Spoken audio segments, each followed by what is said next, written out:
The X-Zone radio and TV show is largely an opinion talk show. All opinions, comments, or statements of fact expressed by Rob McConnell's guests are strictly their own and are not to be construed as those of the X-Zone radio and TV show or in any manner endorsed by Rob McConnell, Relmar McConnell Media Company, Talkstar Radio Network, its affiliated stations, or employees.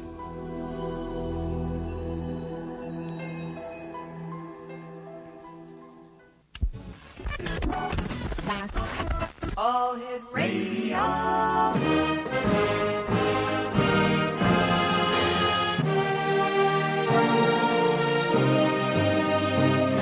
Welcome to the X Zone, a place where fact is fiction and fiction is reality. Now, here's your host, Rob McConnell.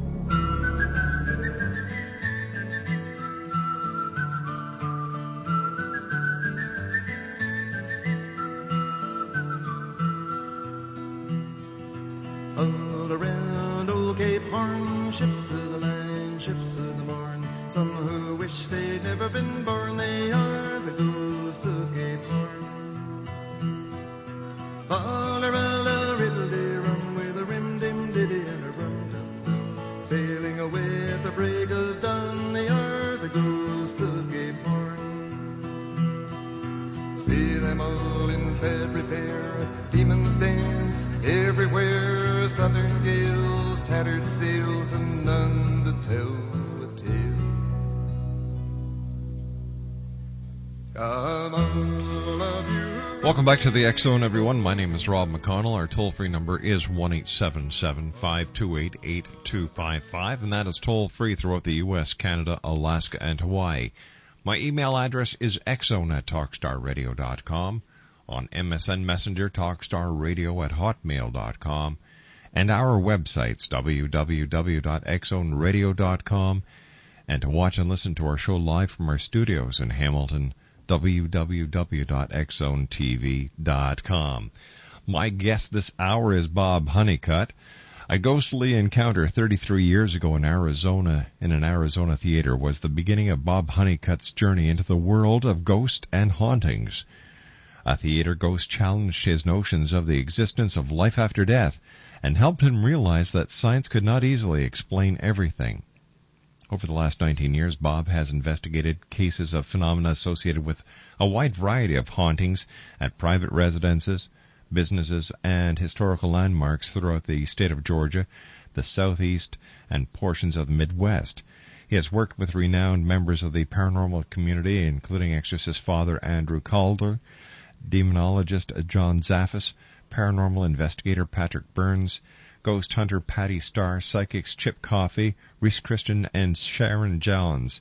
He is the founder and director of the Georgia Ghost Society and the Central Georgia representative for the American Ghost Society.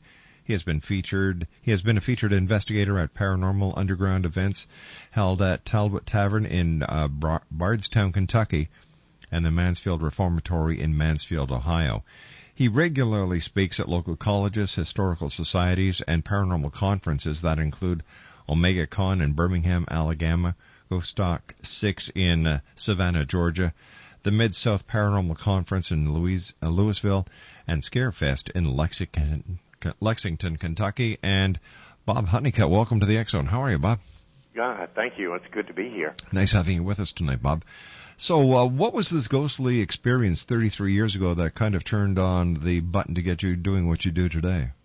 Well, at the time I was 17 and was part of a bicentennial play in Tucson, Arizona. And I was one of the extras, wasn't anything special. But during one of the last dress rehearsals, I was one of the last ones to take our costumes back to wardrobe.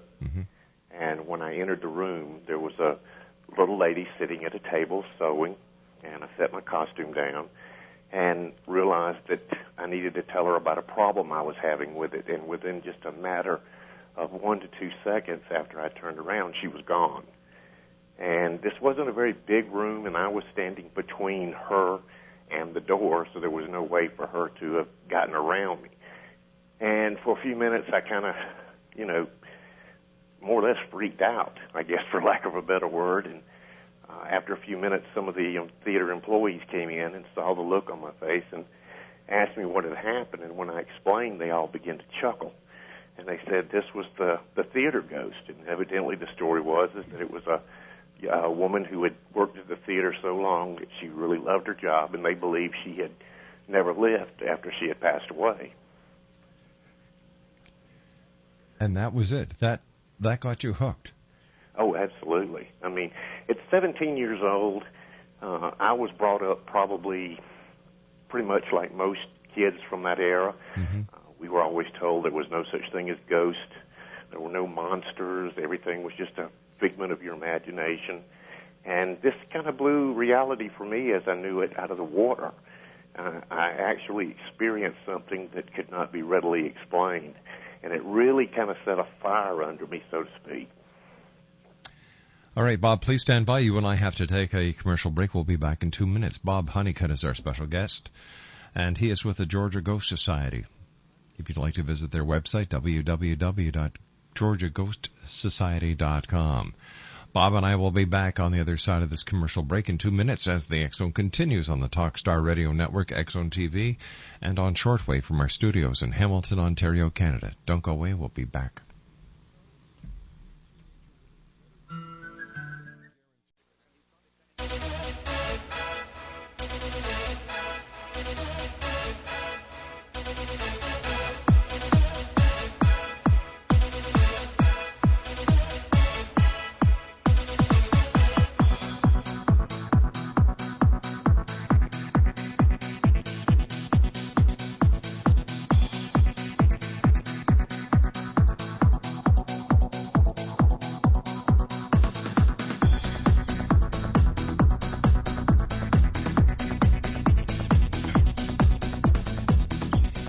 Bob HUNNICUTT is my guest this hour. X Zone Nation, his website is www.georgiaghostsociety.com. Bob, how about telling us a little bit about your organization, the Georgia Ghost Society? Well, first of all, we are a nonprofit organization, which means that we do not charge for any of our services or recommendations from any member in our group. We were officially created in 1999, and we are a little bit different from a lot of the groups out there. We do not have an open membership to just anyone. We actually try to conduct this as close to a business as possible. We actually have them submit an application, and we do at least 2 in-person interviews, mainly to make sure that, we're dealing with somebody that is in the same mindset as we are. A lot of people have criticized me for that, and some people have said I'm a control freak. But basically what it boils down to is, at the end of the day, I am the Georgia Ghost Society, and I want to make sure that if I have a team at a location that they're going to conduct that investigation just like I would. Well, that makes total sense to me. Well, the paranormal and ghost and hauntings have really taken a sharp increase over the last 5 years. And one of the things that a lot of us have noticed that, say, for example, 8 years ago in the state of Georgia, there were probably 2 to 3 groups overall in the state. And now I couldn't count them on 3 hands. Yeah. And the problem is that a lot of these people are kids and young adults that really have no more education or training in this than what they see on television. And it can be a daunting task sometimes to control some of the damage that they've done, like vandalism, going into locations without permission. We even had one of our most favorite locations last month tell us that they had a group come in and leave beer cans everywhere. Oh, geez. That is unthinkable. No, yeah, absolutely. And because if any of our teammates had showed up with any type of alcoholic beverages, they'd be sent home with their tail between their legs. And rightfully so, because, you take this very seriously. Absolutely. This is something that it's a lot of people that know me, it goes without description, but a lot of people really don't understand, why I devote so much time to this, especially when I make no money whatsoever doing it. One of the things that I really try to make people understand is that our first and foremost goal is to help people. that are experiencing a haunting in their home. Your home is your castle. That's where you're supposed to be able to go home and feel safe. Mm-hmm. And a lot of these people will call us in absolute terror and more or less say, I know you're going to think I'm crazy, but, and that's become probably pretty much a standard call. One of the first cases that I worked here in Georgia dealt with a 9-year-old child who was the focal point of the haunting and was literally being thrown and tossed around in her bed at night. And this young child was so terrified that she literally pasted dozens of crucifixes throughout her house. And, of course, I have children myself, so that hits you in a level, not unlike anything else when it comes to children. Mm-hmm. Now, what this specific case that you were talking about with the young child, how did you handle that case? Well, basically, we did our interviews in person with the family. Mm-hmm. Then we conducted at least a 2-day investigation.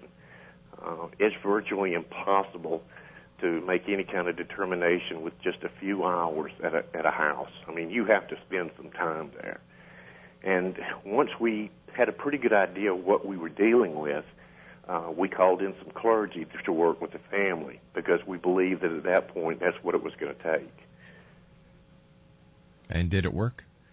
Absolutely. Unfortunately, a lot of the damage, psychologically had been done, and it wasn't too long after that the husband and wife split up and went their separate ways.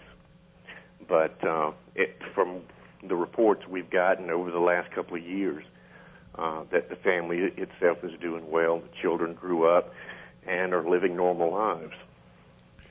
Now, there are a lot of different theories about ghosts, what they are. What do you believe ghosts really are? Well, no, that's a good question, Rob. Right now, the 3 basic groups or classes that people fall into is you have the religious right that believes that everything is demonic. Mm-hmm. Then you have the other side, the exact opposite of the spectrum, where they don't believe in anything demonic. Everything is human spirits. Then you have the third, which pretty much falls into the parapsychology realm. Everything is determined to be PK or enhanced psychokinetic abilities. The group that I belong to pretty much says it can be any or all of these at any time. I do believe that in some cases the hauntings that we've dealt with are human spirits for some reason or another. They've decided to stay, whether it was a location that they were fond of or if they felt like they had a person in their family they needed to protect and watch over, or perhaps maybe they did not realize that they had died and passed on. And, of course, like I said earlier, I have worked with priests and clergy on what I would consider demonic hauntings. And these can get very nasty. They're not quite like what you see in the movies and in Hollywood, but there can be a lot of physical and mental torture in this. It's usually a psychological attack.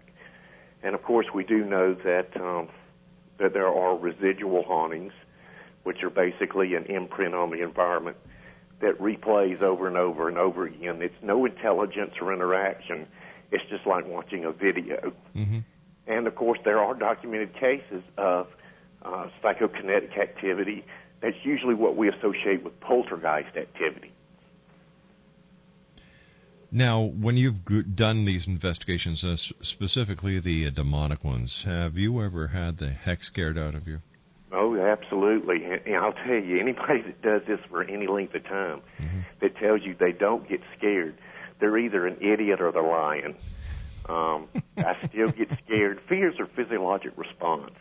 It's part of your sympathetic nervous system. You cannot control being afraid. You have to learn to control how you react. But there was a case several years ago that I worked where clergy was also called in, and I remember one evening we were at the home, and the wife called us into the bedroom.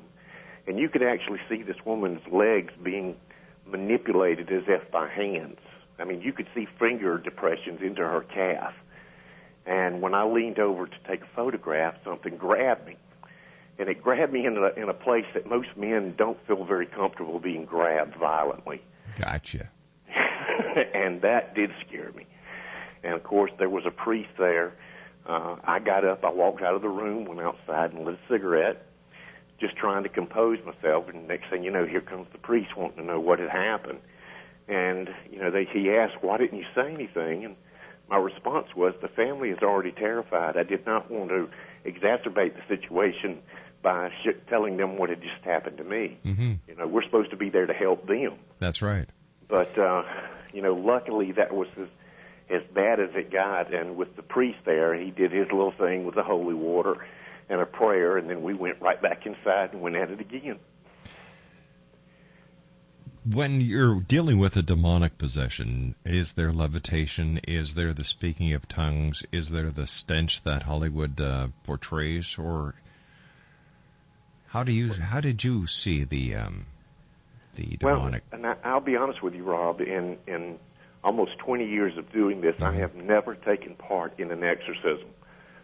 Most of the clergy that I've worked with have made that, one concession that it's one thing to investigate, but they were not ready for me to cross that line. These are the type of hauntings that can follow you at home. They can adversely affect not only yourself, but your family, your children. Mm-hmm. So it was more or less as a protective stance. I have volunteered on more than one occasion if I was needed. Now, I have not myself seen anybody levitate, but Father Andrew Calder, that I work with quite a bit, has during an exorcism. And some of the activity that he has described is not completely like what you see in Hollywood. Hollywood takes a lot of creative license and soups it up. I've never seen anybody's head spin around. I've never seen anybody spit pea green soup. Tell me, with all the new television shows on the tube, you can sit down at any given time, turn the channel changer, and you're going to find some ghost TV show. Has this been an asset or a hindrance to you as a professional researcher? I consider it a little bit of both. When it first started about 4 or 5 years ago with Ghost Hunters, that was really the first major network viewing for paranormal activity. Of course, we had things during Halloween, documentaries and such, but this was the first pseudo look into what we do. Although it's not completely authentic, but it does give people a basic idea of what goes on. Then, as things progressed, you started getting into shows like Paranormal State, yes, A Haunting, which these focus on nothing but the negative hauntings. And as a result of that, a lot of people in the field and I have talked about it, and we have all seen an increase in the number of requests for investigations that they believe is demonic because they are associating a particular thing with what they've seen on TV. Interesting. Bob, please stand by. You and I have to take our news break at the bottom of the half hour. Bob Honeycutt is our special guest. He is the founder and director of the Georgia Ghost Society. Their website is www.georgiaghostsociety.com. When we come back on the other side, we're going to be talking to Bob about more ghost encounters that he has had, the type of investigations that they do at the Georgia Ghost Society. And we're also going to talk to Bob about EVPs. He sent us some EVPs to play during this hour, so we'll do that. All this and more as the X Zone continues on the Talkstar Radio Network, X Zone TV, and on shortwave from our studios in Hamilton, Ontario, Canada. Don't go away.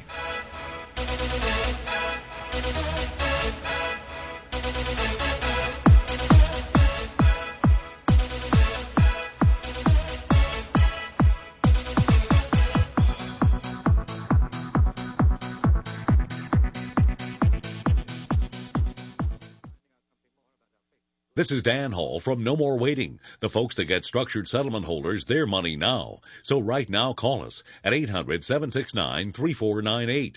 Got an insurance settlement that's taking years to pay out, but you want your money now? No More Waiting is for you. You're in the third year of a 20-year settlement, but you want a new car or a new home now. No More Waiting is for you. Need to catch up on bills now? No More Waiting is for you. Call 800-769-3498. Want answers about your settlement payments now, No More Waiting is for you. In fact, No More Waiting has prepared a DVD chock full of information to help you get the most money for your settlement payments. Call today. It's free and there's no obligation. Call 800-769-3498. That's right, for your free DVD. Just call 800-769-3498. For your free quote, your free DVD, and your path to financial freedom. Call No More Waiting at 800-769-3498 now. Do you sell dietary supplements? If so, you may know that the Food and Drug Administration and the Federal Trade Commission regulate your sales presentations. Violation of the federal rules can lead to stiff penalties. You really must know the law. Fortunately, help is just a phone call away. Law Talk Incorporated has produced a CD series, 4 CD interviews with renowned attorney Jonathan W. Emord that explain the legal limits on sales presentations. The CD series guides you through FDA and FTC regulation, explaining the law that governs sales presentations, website content, and health claims, as well as global restrictions on supplement sales. This is a must-buy for network marketers and supplement companies alike. To obtain the CD series, call 1-888-RU-FREE-1. 1-888-RU-FREE-1. That's 1-888-783-7331. Call today.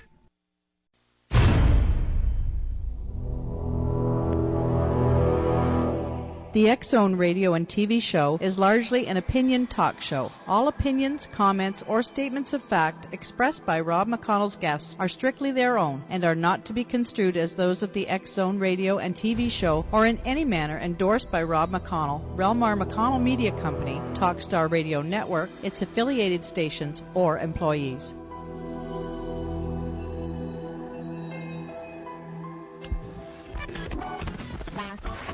All Hit Radio.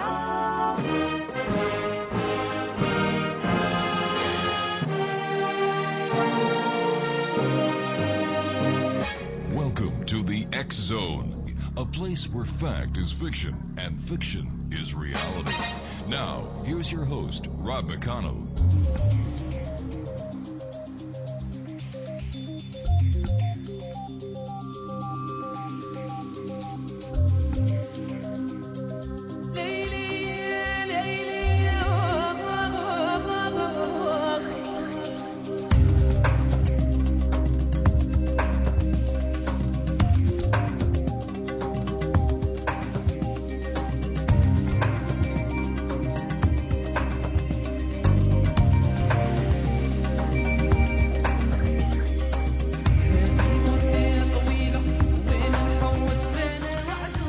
Rob Honeycutt is my special guest.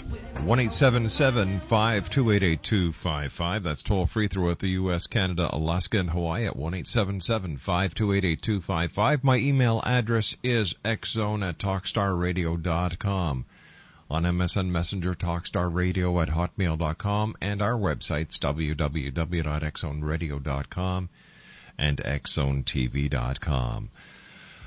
Bob Honeycutt is the founder and the director of the Georgia Ghost Society. And Bob, is there any proof that ghosts are real and that hauntings are real and they're just not a figment of people's imaginations? That's also a good question, Rob. Right now, there is no empirical proof, scientific data that would support it. Mm-hmm. Unfortunately, the way scientists would want to prove it would be able to recreate it on command. And one thing we've learned over the years is that ghosts don't perform on command. If they don't want to come out and play, they're not going to come out at all.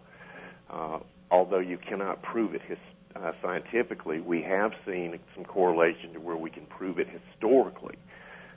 We worked one case a few years ago that's a good example. It was an older southern home that was built approximately 200 years ago. Mm-hmm.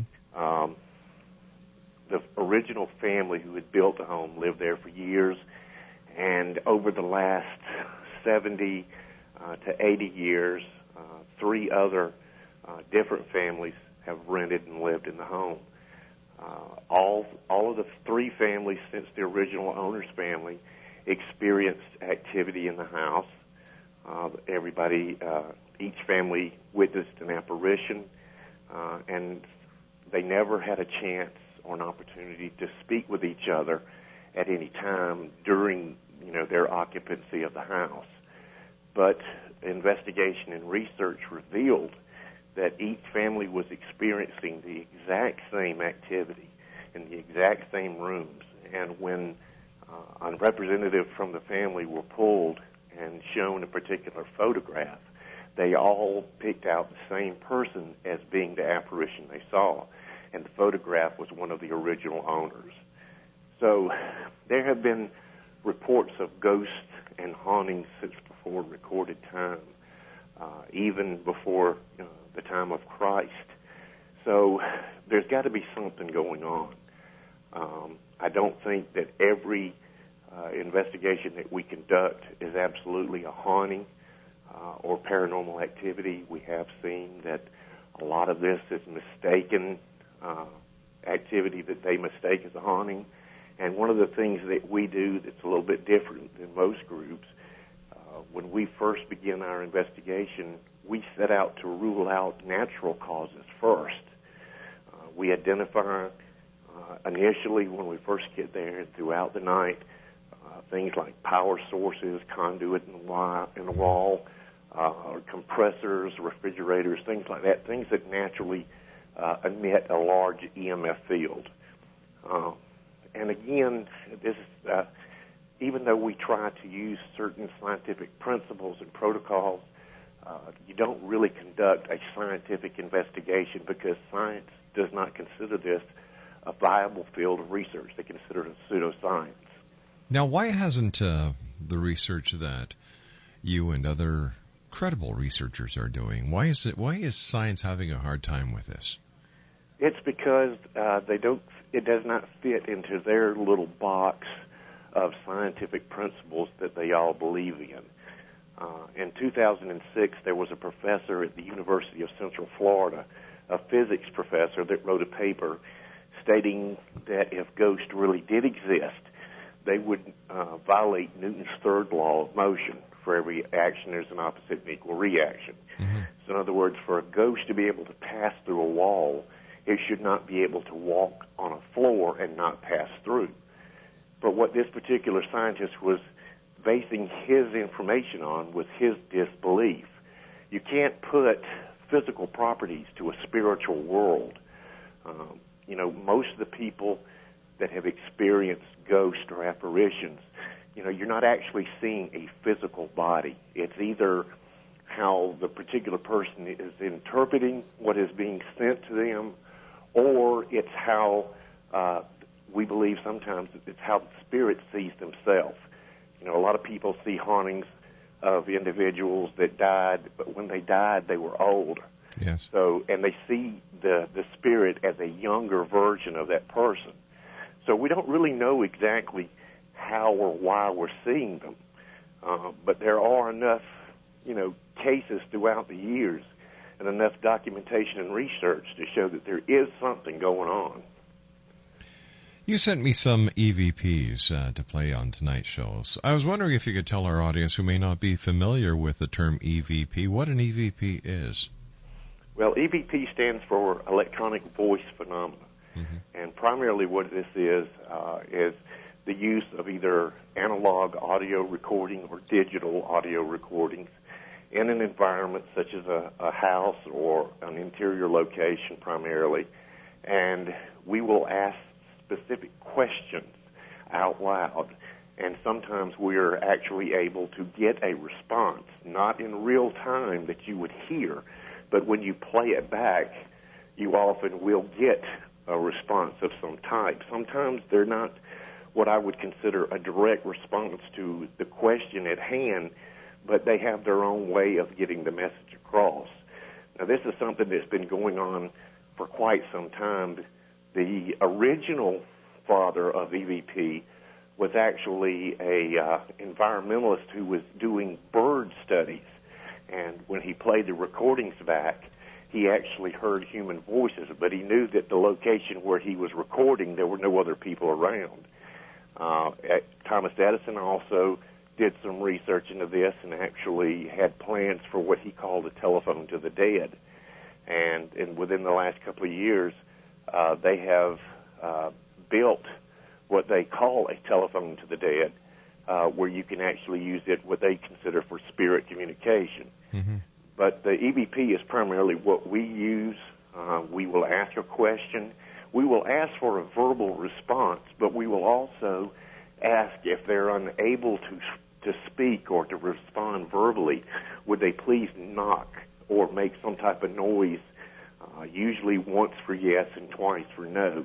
And we have gotten many of those type of responses as well, but the ones I've sent you tonight are all verbal. All right. So why don't you set one of these up for us? Well, now, all of these EVP came from one location. It was a residential investigation last year. Mm-hmm. Most of the activity was surrounding a 3-year-old child. The parents had given the child an old cordless telephone to play with that had a recorder built into it. In other words, like an answering machine. Yeah. And although it was not plugged up to a phone jack, the little girl would be talking on the phone to her imaginary friend, but announced to anybody else that knew the child was getting responses. And that's when we were called in to investigate. And during this 3-day investigation, we actually got over 25 Class A's, which are EVPs come in 3 classes, Class A, B, and C. A being the most easily heard, C being the worst. And these are just as clear as if somebody walked up and whispered in your ear. Now, which one would you like me to play first? Any one of them. My particular one that really caught my attention were the 2 that talked about somebody's mother being dead. Okay, we've got John's mom's dead John's and mom's Mickey's. dead, and I think the other one was Mickey's mom's Yes. dead. And there was nobody there that lived in the home by those names. All right, so we'll play John mom's dead. Here we go. Once again. Whoops. And that's pretty clear. John's mom's dead. Absolutely. And these are the type that, even though as long as I've been doing this, as soon as I heard them, the hair on the back of my neck stood up. Because this kind of clarity is not very common. All right, this is the second of 5 that you sent us. This is Mickey's mom's dead. Here we go. And again. And we'll just do it one more time. The voice that we're hearing, were you able to ascertain whose voice it is?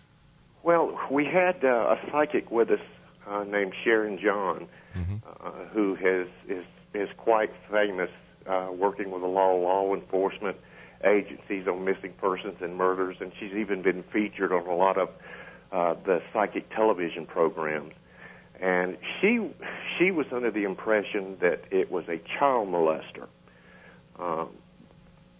We believe that not only was there a human spirit there, but we also believe that this could possibly be a malevolent spirit, because we do believe that spirits attract spirits. And because it was focusing so much on just the child, and there were other people living in the house.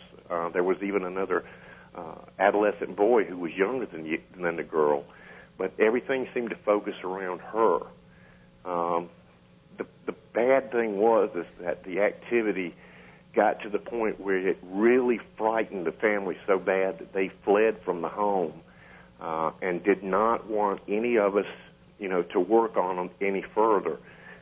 I begged the family to let us bring some clergy in, but unfortunately, a lot of times people will adopt the ostrich syndrome. If they stick their head in the sand, if they can't see it or hear it, it's gone away.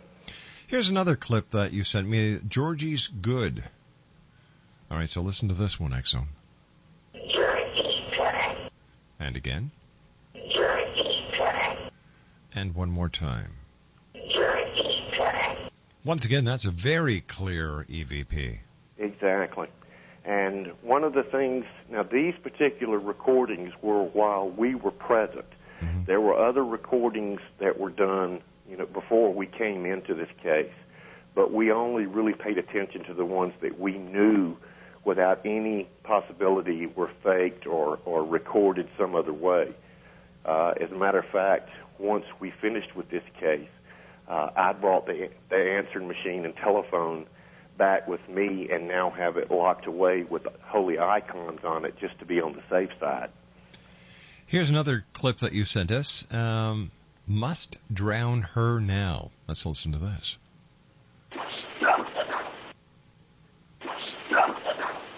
And one more time. Now, with that one there, I'm not as impressed as I was with the other ones, to be honest with you. Well, the volume on that one was so low. The only thing I did to it was boost the volume on it, and that really takes away from it. If you heard it through some of the headsets that we use, it would be a lot clearer. But this was also one of the ones that was recorded while we were there. The program that we use to analyze this is the Adobe Sound Edit, and it's a very good program. We never change the pitch or augment it in any way. Sometimes, just to make sure we can hear it properly, we will boost the decibel level, and I think on this one we only boosted it to 6 decibels.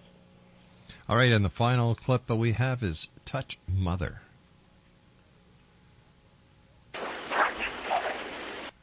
And again. And the final time. Now, these were all taken from at the same location, right? Exactly. What is the story behind this location? Were there murders? Was there a torture going on? What is going on here? Well, from what we were able to pick up, that there had been some interest by the family in occult items. We found a Ouija board in the house. We found other items that could be used during some type of, whether you want to call it occult or seances or whatever, but it was used for some particular spiritual purpose.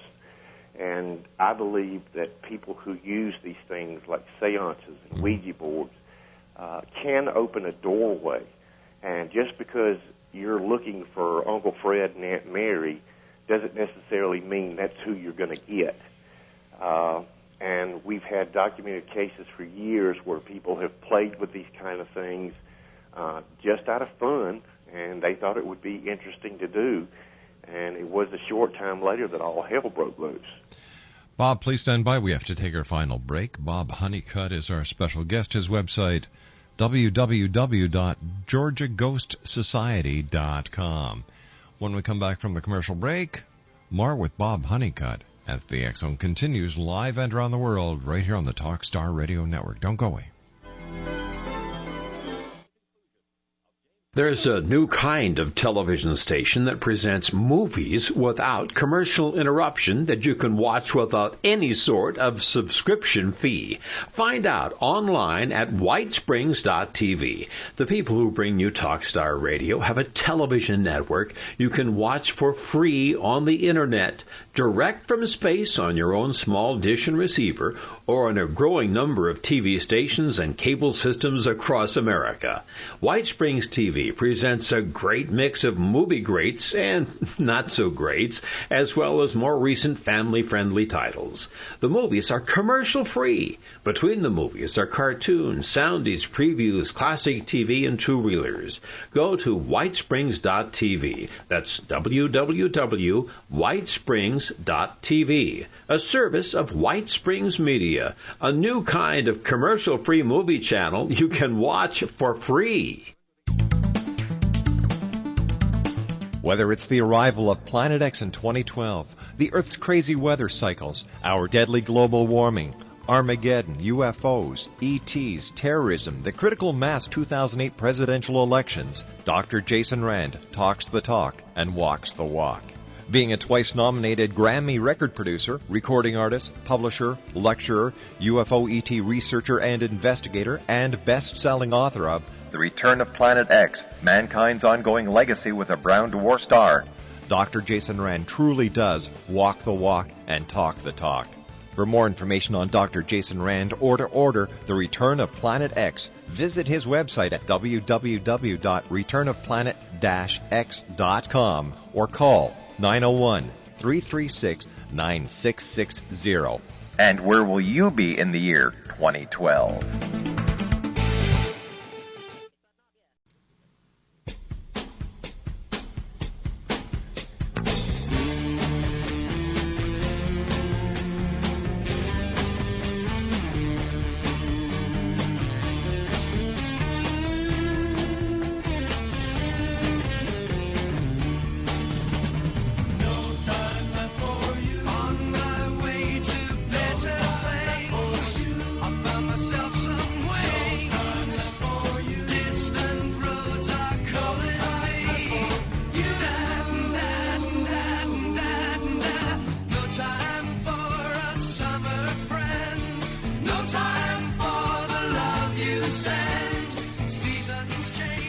And welcome back, everyone. I'd like to take this opportunity of thanking all our guests tonight. We started off the night with Jules Nadeau. We were talking about the daily lives of 12 of the holiest people in the world. They've just finished a new documentary entitled In God's Name.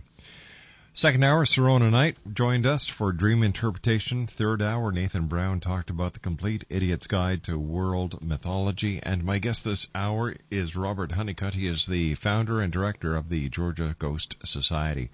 Bob, first of all, thanks very much for joining us tonight. It's been a pleasure having you on the show, and thanks for sending those EVPs. Oh, it's been a pleasure. I appreciate the invitation. It's been great. Bob, how many members of the Georgia Ghost Society are there?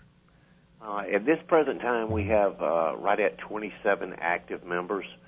Some of the members that helped us when we first got started have eventually moved away. We have a husband and wife team that are in the military and are now stationed in Seattle, Washington. I have another one that has moved to Kentucky, and they've just been part of the family. So as long as there's a Georgia Ghost Society, they'll be a part of it. What would you like to tell people who may be considering becoming ghost hunters? Well, the thing that I tell to everyone is if this is something that you're interested in doing, do it right. When you're ready to learn to drive, somebody has to teach you. When you start your first job, somebody has to train you. So don't be in such a rush. Don't try to take off more than you can chew. Find a team in your area that is established, has been working for at least 8 or 10 years. Learn it from the ground up before you decide to start your own group. That's been the primary reason why there's been such a large surge of new groups over the last few years. And everybody calls himself a paranormal investigator. Don't give yourself a title. Be a ghost hunter first. Learn it. And then if it's something that you want to dig into deeper, then by all means go. But most people think that every place we go is going to be extremely active. There have been many investigations where for hours on end we get nothing. So it's like going fishing. You have to throw your line in, wait a while. If that doesn't work, put it somewhere else. That's right. Again, Bob, thanks very much for joining us tonight. A great pleasure talking to you, and I look forward to the next time when you visit us here in the X Zone. Thank you, sir. Bye-bye now. That's it for tonight, everyone. Wow, what a great show. On tomorrow night's show, I have one of the world's leading physicists joining me, and we're going to be talking about the future. And Cal Korff will be with us. That's all I'm going to say. Visit our website at www.xzoneradio.com to see who my very first special guest is for the first 2 hours of tomorrow night's show is going to be. Batman at Master Control, thanks, buddy, for keeping us up on those 3 birds in the sky galaxy 4R, Telstar 7, and Aglia 2, and on TalkStarRadio.com streaming audio.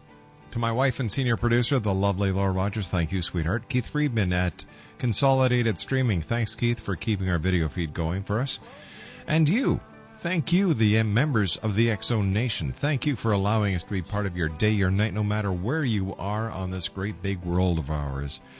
I'll be back tomorrow night at 10 o'clock as once again we cross the time-space continuum to this place that I call the X-Zone. So until tomorrow night, X-Zone Nation, if you've got a little child at home, give them a hug, give them a kiss. Tell them they are loved because they are the leaders of tomorrow. And always keep your eyes to the sky and your heart to the light. Good night.